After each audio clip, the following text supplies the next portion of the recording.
a job. He needed to increase the economic situation.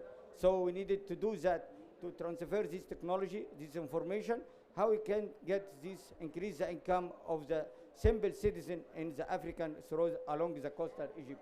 So we can attend about the priority of 6 program about sustainable ocean management for Africa, the second ocean human health in Africa, and the third create the digital representation of the ocean data and build a database for that, and protect the restore of ecosystem biodiversity and comprehensive ocean observing system, and develop the sustainable and building capacity for the economic resource. That we are working that. I'm sorry for the short time that we have, and we have many experts to discuss now in the panel, and I needed to say thank you very much that you that. Thank you.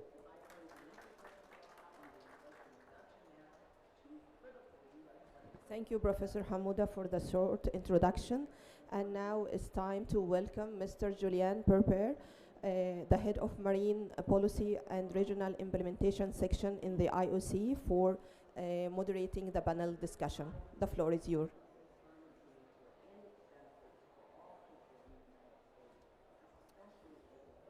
Thank you very much, Suzanne. So welcome, a real pleasure for, again, the Intergovernmental Oceanographic Commission to organize this side event in partnership with the National Institute for Oceanography and Fisheries. I have a great panel. I would like to invite my panelists to join me. Today we are going to focus on ocean science for climate actions, and of course how we can leverage this global framework that the Ocean Decade offers. And this global framework, as you have seen, has already been translated in terms of regional priorities through the 9 actions that have been identified. So we will focus on innovative and science-based solutions in the context of a roadmap to ensure ocean science can be effectively generated and used for climate action. And I have great speakers with us today, representing key African partners in the decade, including the members of a Decade Advisory Board, the regional task force that has been set up, as well as representatives from early career ocean professional, philanthropy, and industry partners. So I have Professor Hamouda, who has already been introduced. He's the president of the National Institute of Oceanography and Fisheries. So let me ask you this question. The Africa Roadmap identifies this ambitious program that you just described, and really it's about generating and using ocean science for policy and decision-making on climate and other issues. So where should we start? It's such an ambitious agenda. Where do you think we need to build this framework? And I think you should have a microphone that I will ask you to pass on to the next speaker. Over to you.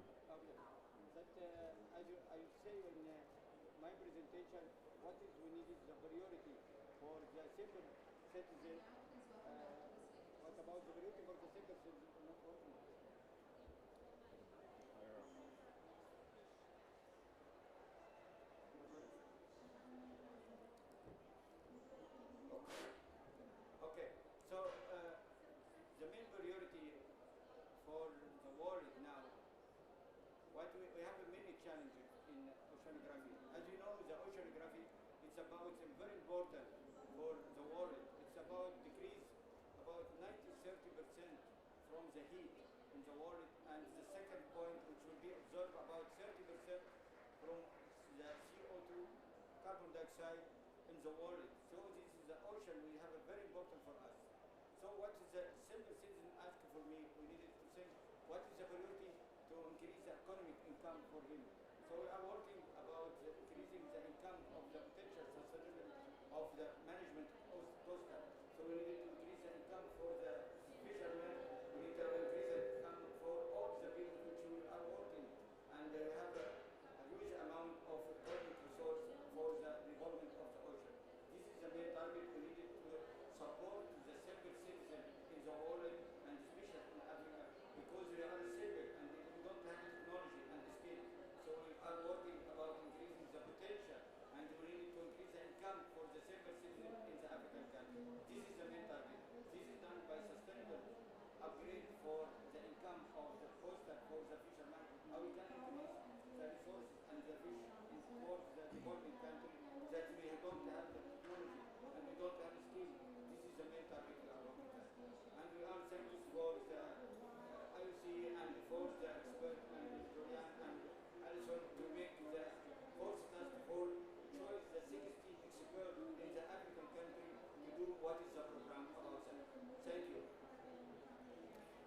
Thank you very much, Amar. I will go now to our next speaker, who is Jaco Stemet from Fugro, who is also a member of the Ocean Decade Task Force.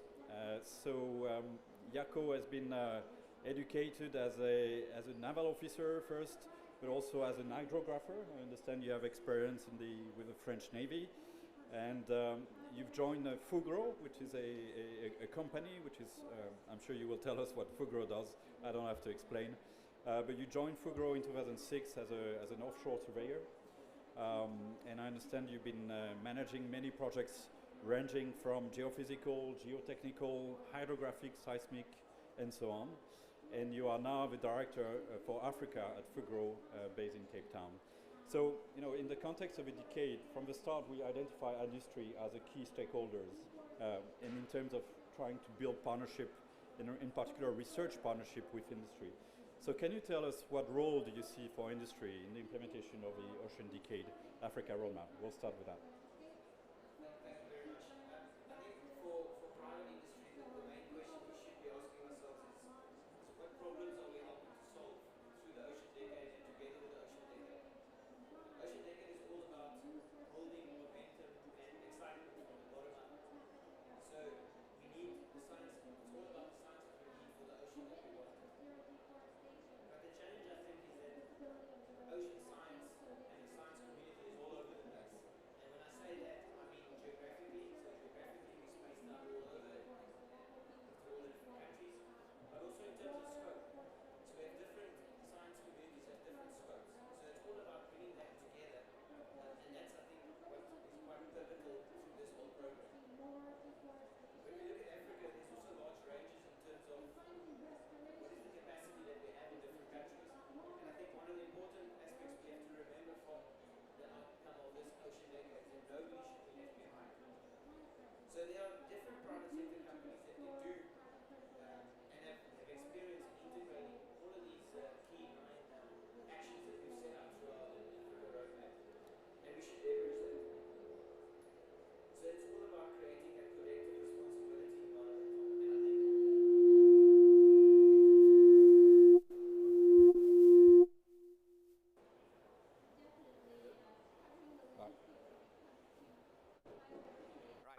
So I think it's all about that collective, active responsibility that we need to really harness, and I think there's a place and space for every single company.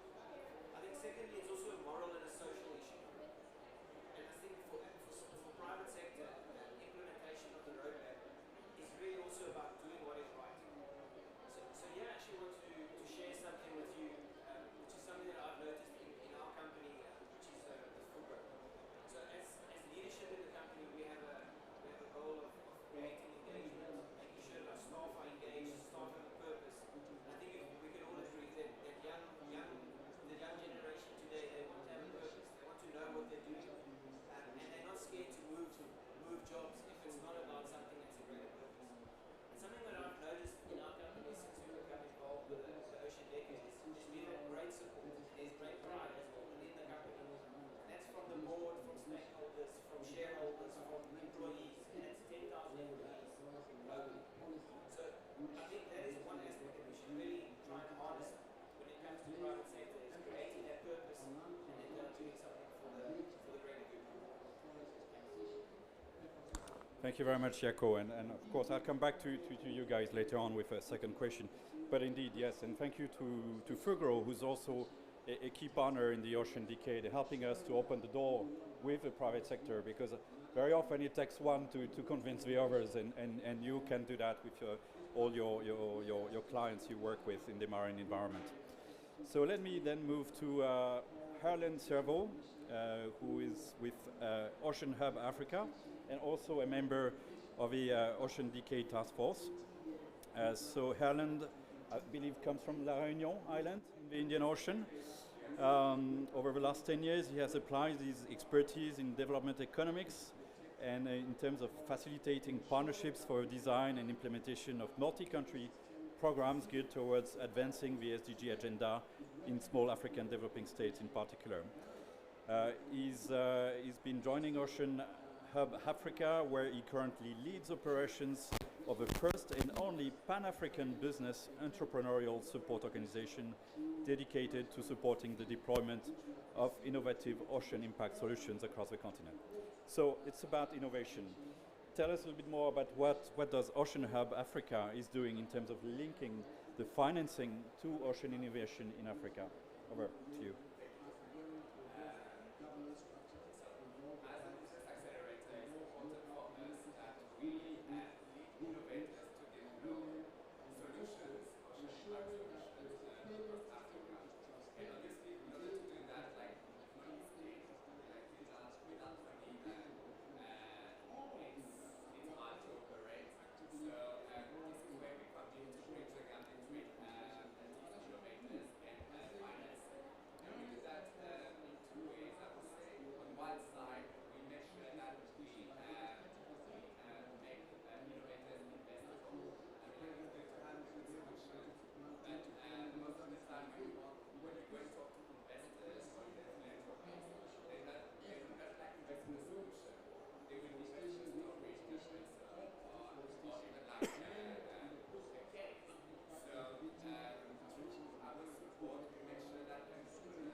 Great, thank you very much, Helen. That's great. Now let's turn to the role of philanthropy.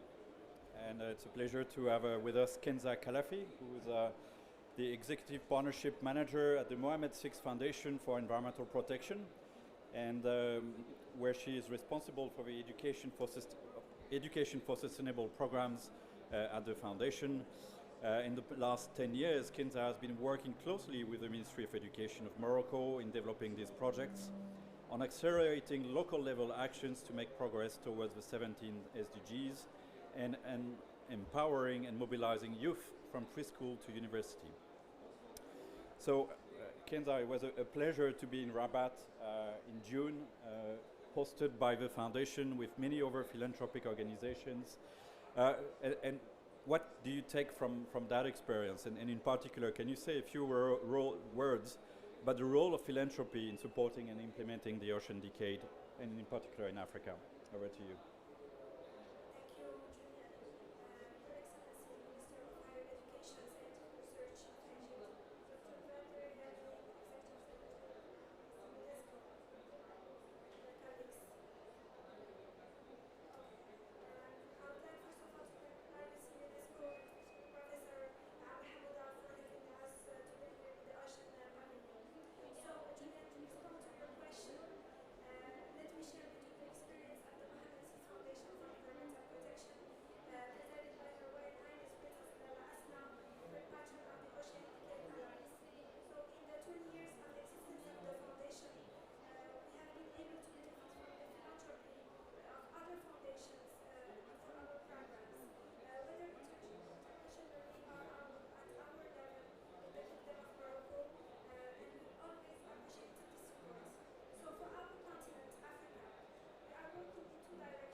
Great, thank you very much. We'll take a 30 seconds break to allow the Minister to depart. Thank you very much, Minister, for joining us.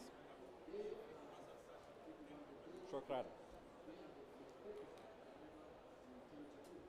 All right. Let's go to our next speaker. Last but not least in our panelists, and by the way, we only have 5 panelists today. Our colleague from the African Union was not able to join us.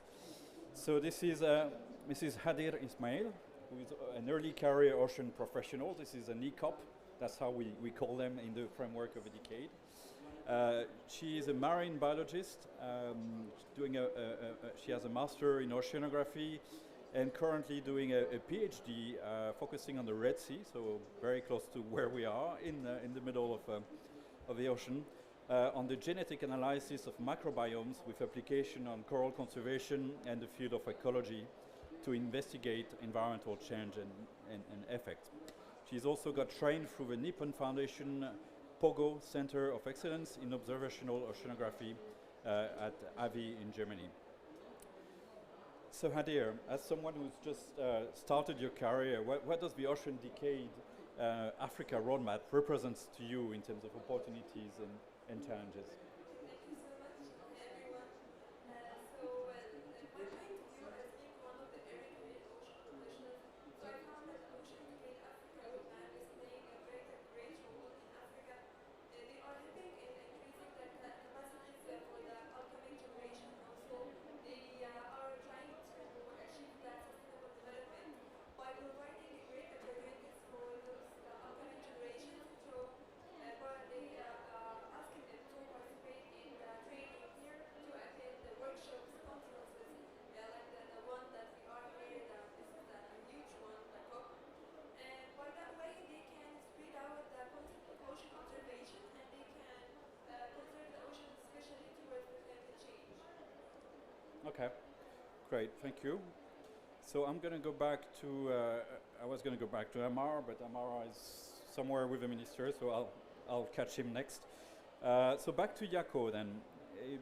So let's focus about your role in the regional task force for the Ocean Decade, which basically primary task is to translate those 9 priorities into operational programs for Africa.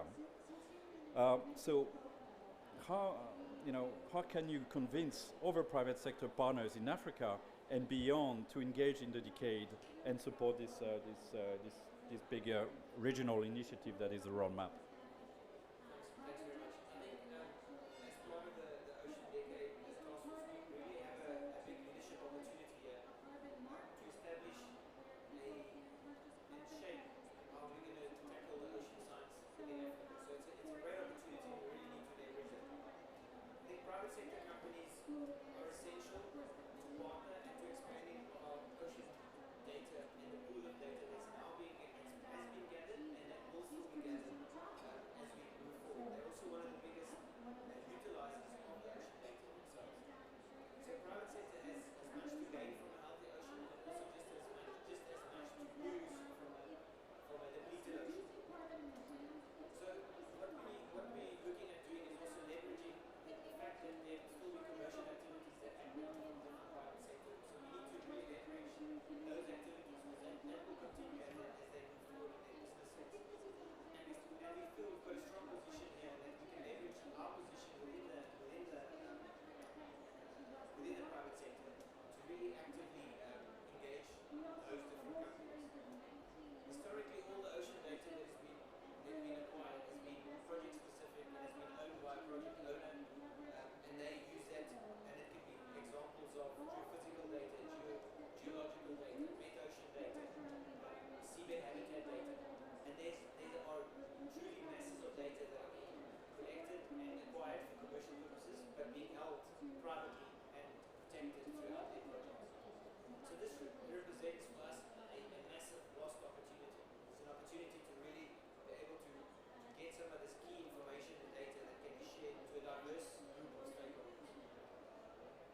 Thanks a lot, Jaco, and we do certainly share your optimism. Let's go back to Herland. How will you use the framework provided by the Africa Roadmap to identify new partners and priorities to work with?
Great, thank you. So we need these interactions between these different groups.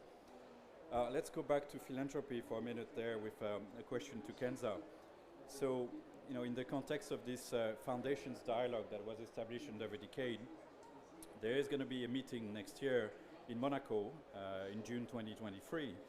And, given that you are, for the time being, the only foundation in Africa which is actually engaged in the decade, I mean, how can partners work together to bring more Africa philanthropic organizations to the discussion?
Thank you, Kenza. Thank you. That's great. Amar, you're back. Great.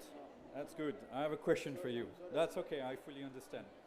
But that's actually linked to your Minister of Research, because really, how do we convince governments, of the importance of investing in ocean science to achieve the aim of a decade? But beyond that, to really have the science that the country needs for its socio-economic and environmental agenda.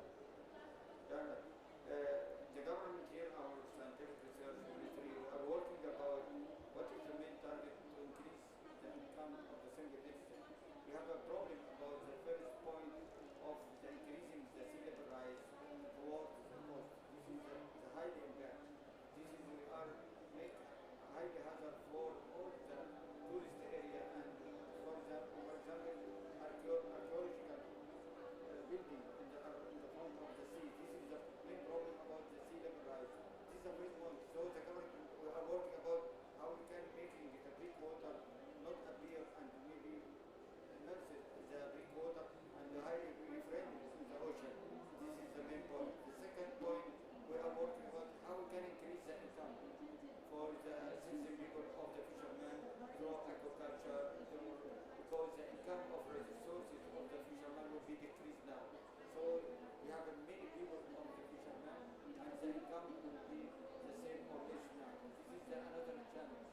So we need to increase the income of the fishermen for increasing the production of fish, so that aquaculture, maybe there's some technology to work on all transfer some technology of production and fish catch technology fish in the Pacific or increase the outside, increase the cup of fishery and do that.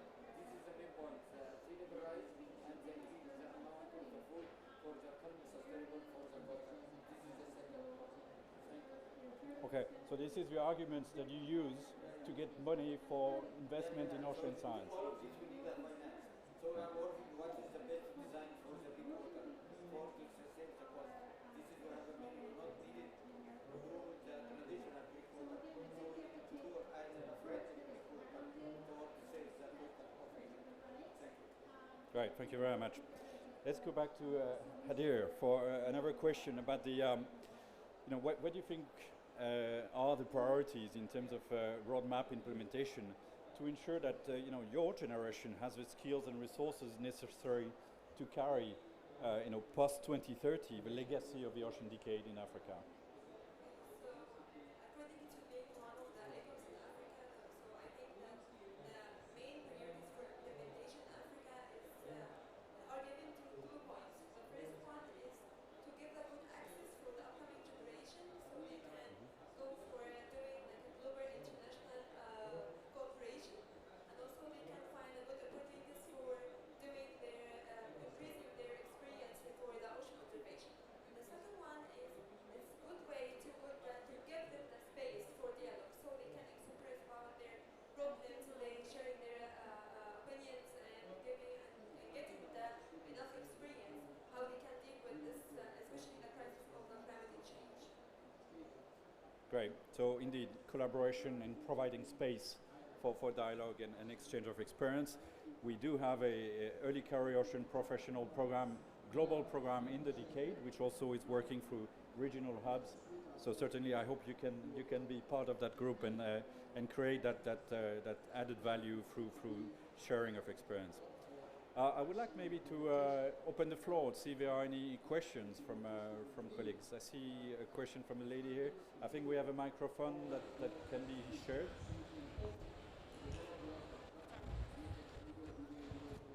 Thank you. If you could introduce yourself and then ask the question.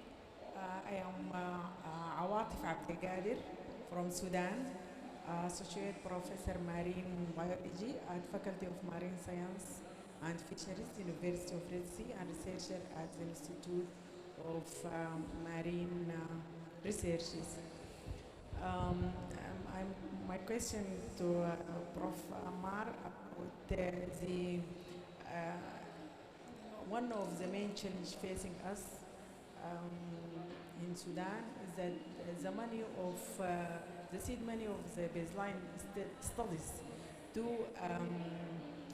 prove that the change what the pressure what happened in the coastal zone is due to the climate change. And our project, which we submit for the finance agencies in the world, it is not development project. Also, it is, but the problem of climate change, um, um, as there is very sensitive, very poor, the climate change makes the situation very complicated. Always we face this problem. Prove that this is not due to climate change. And also, as another question about the raise of skills of women and youth, because we have faculty of marine science, there is more than 200 women, in addition to also males. They are graduated, but they lack skills, they lack information, they lack, and our situation in Sudan complicates this for us. We are not politicians, but we are trying to still continue working for our sea, Red Sea and ocean, but with our face. So our participation in the ocean decade till now is very weak. We don't want more collaboration to know how can we solve this. Thank you. Thank you very much for that question. So, focus on climate change. Would you like to add something to that issue of climate change integration in national? Okay, as you know, from Sudan, we are working in both ways. We are working in bilateral with Egypt, so we welcome to support that. And this we are working through the IC of Africa. So we have now the first task for the experts to put the priority for the IC of the Africa. So we are discussing about can we reduce all what is the priority and what is the challenge. But you can send your view what is the outlook program from IC Africa, and that we are sending you all the documents and you can how send us by email what is the priority and what you need to financial like that, so we can discuss about how we can here support and help to solve you the challenge about the climate change or the water. Thank you. Yes, and just to add that also in the framework of a decade, we do have a program for empowerment of gender into ocean science, and certainly this is run from our colleagues at the the World Maritime University in Sweden, but could certainly open up processes and activities in that part of the world. And I would also encourage you to push for the creation of a national decade committee in Sudan, because I think those are a good way to raise the issue at the political level and organize stakeholders around how you collaborate, how you generate, and how you organize ocean science for supporting national development goals. So a decade committee, and we can share information about this after the meeting if you wish. Any additional questions from the audience? Yes. I recognize our colleague Foster, the vice chair co-chair of a Global Ocean Observing System. Yes, thank you. So as the co-chair of the Global Ocean Observing System, I would like to come to a dialogue with the countries in Africa on how we can together build a more efficient, resilient ocean observing system. Looking at the map, most of the coast of Africa is poorly observed. There is few observing systems there, and when we talk to nations at IOC, for instance, we very often hear the need of capacity building. So my question to you is, how can we in GOOS help the nations of Africa to support building an ocean observing system that provides information for the needs of society around Africa? How can we have that work together? All right, who would like to take a stab at that one? Okay, as you know, we have a booth and we have about the program about ocean observation. We are putting the program and we have a meeting from, I think from 2 weeks or 3 weeks ago about the management of the observing system for all the African countries. This will be done through the booth, which will go to the RCA program. So you have a needed to build a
Thank you very much. Anybody else would like to come in? I mean, there's certainly an innovation aspect related to ocean observation, which is also important. Herland, if you can pass the mic. Well, now use the mic because I think it's, it's a bit difficult.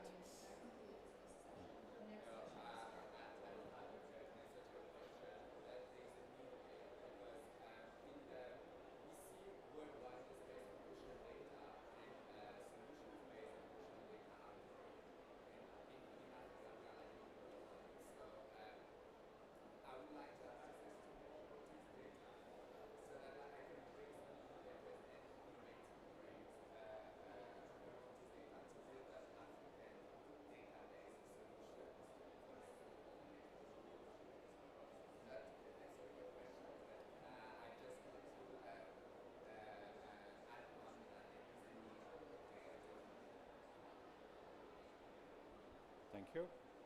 Neko, no? You don't want to talk about industry partnership in ocean observation? I mean, there was recently our Goose colleagues organized a number of dialogues with industry under the framework of a marine technology society, which is also an interesting way to organize it. I think it's a very valid question, and it's about getting into the right doors. I think sometimes is what we sometimes struggle with as well, is finding the right partner at the right place. We recently had a project that we tried to launch, and I can tell it was globally, and of course me with my Africa hat on, I was jumping in the front of the queue to try and get it for Africa. But I had great difficulty finding my way into where do we get those connections. So I think that's it's about using. I think IC UNESCO is a great source, and within Africa, different organizations we should really try. I personally was in WAMSA, and I think that really helped as well in terms of building that network and getting at the right door. Great. So we're going to start wrapping up, but I want to ask you just one quick question each. So try to answer within 30 seconds. I'll start with you, Professor Hamouda. What is your priority commitment, in the implementation of the Ocean Decade roadmap? So for NIOF, what is the commitment you are taking for this? Priority for us it is climate change towards the sea level rise, and how the second we can reach the sustainable economic situation, and how can management that and keep the database for that. Thank you. Very good. Same question to you, Kenza. First of all, to mobilize more African stakeholders that can join also the movement. Second, mobilizing and empowering youth. And third, capacity building to continue really building capacities of the different stakeholders and putting them together. My commitment that I have to keep searching for shaping the size of the problem that we have, especially I'm talking about working on the climate change effect on the coral reef in the Egyptian Red Sea. And on the other hand, I will keep cooperating with the global networks. Very good. Thank you. Jaco. I think for me it's data. I think data is at the heart of this whole ocean decade. It's almost as if we could say it's the data that we need for the science that we want. So that would be it. Yeah. Thank you. And finally, Harland. For me, one word would be inclusivity.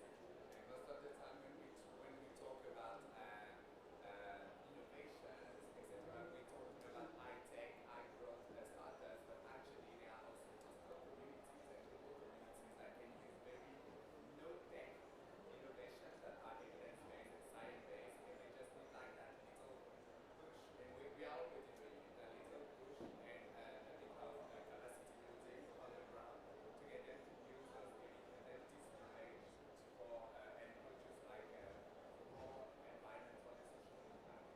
So inclusivity. Great. Thank you very much. Big round of applause for our colleagues. You all represent very important stakeholders of the decade. We have a science, we have a philanthropy, we have a youth and early career, the industry, and the innovators. And this is what the decade is about. So thank you very much, and I'll pass over back to Suzanne.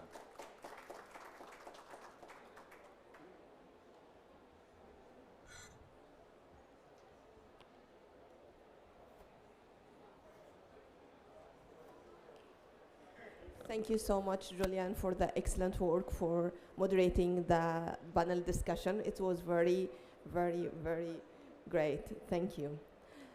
And now it's time for the closing session, and it's our great pleasure to have with us Dr. Vladimir Repanin, the Executive Secretary of IOC UNESCO, for giving us the closing session and recommendation. Please, Dr. Repanin, the floor is yours.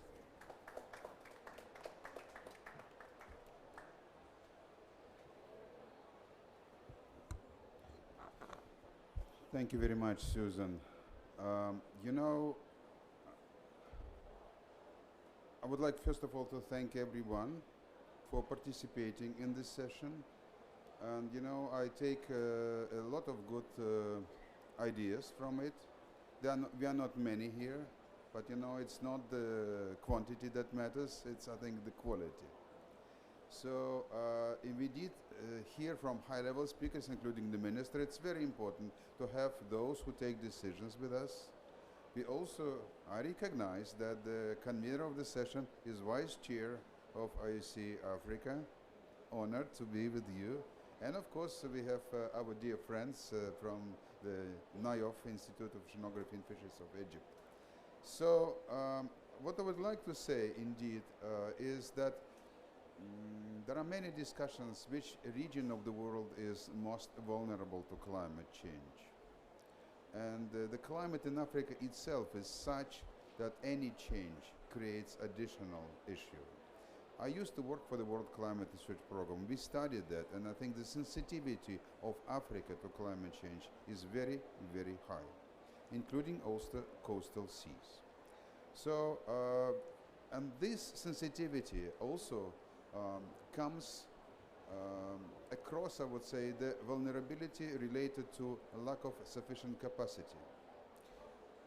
We realized in 2017 and creating the Global Ocean Science Report that the capacity of Africa really is a hotspot that we need really to focus. This is also the fastest growing continent, the fastest. The population is getting younger, and I see so many young people serving in the restaurant, working on the roads and things like this. This is the continent that will require, I think, changes in how this growing population, this growing employment, also involving the ocean, will need to manage the whole continent. So Africa is a priority for UNESCO. It's called global priority for UNESCO. It's global priority for IOC, and also is priority for the decade. In terms of the decade, we had a meeting in January 2020 that started the process. But I think also what was very important was engagement. I think this engagement was very strong in Cairo in May 2022 when we had the conference that was launching the roadmap of decade in Africa, and we're continuing this. So we had basically vague ideas. Now we have totally different ideas, much better ideas, and quality, robustness of ideas is increasing.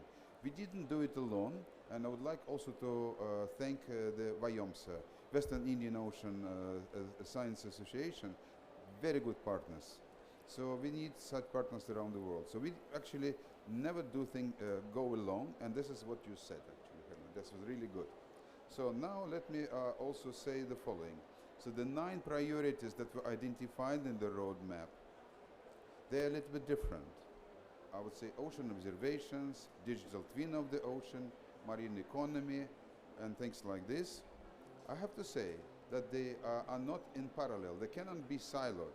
There has to be value chain. We have to develop, I think, ocean literacy, so more decisions are taken related to the ocean. And then we develop ocean observation system, and then we'll develop digital twin of the ocean. Then we achieve progress in marine economy and conservation of ecosystems and things like this. I would like to announce 2 things. First of all, we created the task force for decade in Africa, the roadmap, 15 people. Many of you are here, so I'd consider it like inauguration meeting. So, and the task force will be critical for implementation of the decade. So, and I thank you for the will and the commitment. Also, I would like to say that we never go alone. As I already said, we have a co-design process for the decade. So now my second announcement is that we are launching a call for applications for the first cohort of African partners to be trained in the co-design of decade actions. So please apply. I would like specifically invite you to apply. That what you experience is very important for us and for you. So we are partnering in this process with the Leibniz Tropical Marine Research Institute and also Deutsche Gesellschaft für internationale Zusammenarbeit. This is basically cooperation partnership in Germany. So it will be a tailored course for co-design of decade actions, and they will be piloted in Africa starting basically in next month. So please come. And finally, thank you, Nayof, and I would like also to really thank two people, Susan and Amr. Amr and Susan, Professor Hamouda and Dr. El Grabawi.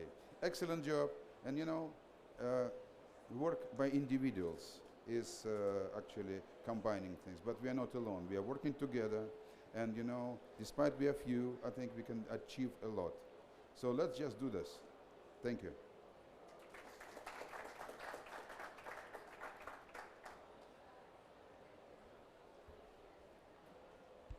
Thank you, Dr. Vladimir, for your nice clothing and also all the recommendations and all the initiatives you just have informed us with. And I think all the African countries are willing to go and apply for this. And now we are so sorry that we come to the to the end of our session, but we thank you all. We thank all the panelists, esteemed panelists that joining our panel discussion, and we also want to thank Dr. Vladimir for his attendance and participation in this session. Thank you so much. Thank you, Professor Hamouda, the president of our institution, National Institute. Thank you, Julian. Thanks, Alison, for everything you have done to us, especially in the African Roadmap Task Force, and we still have much to do, so keep willing. Thank you so much. Now the session is closed. Thank you.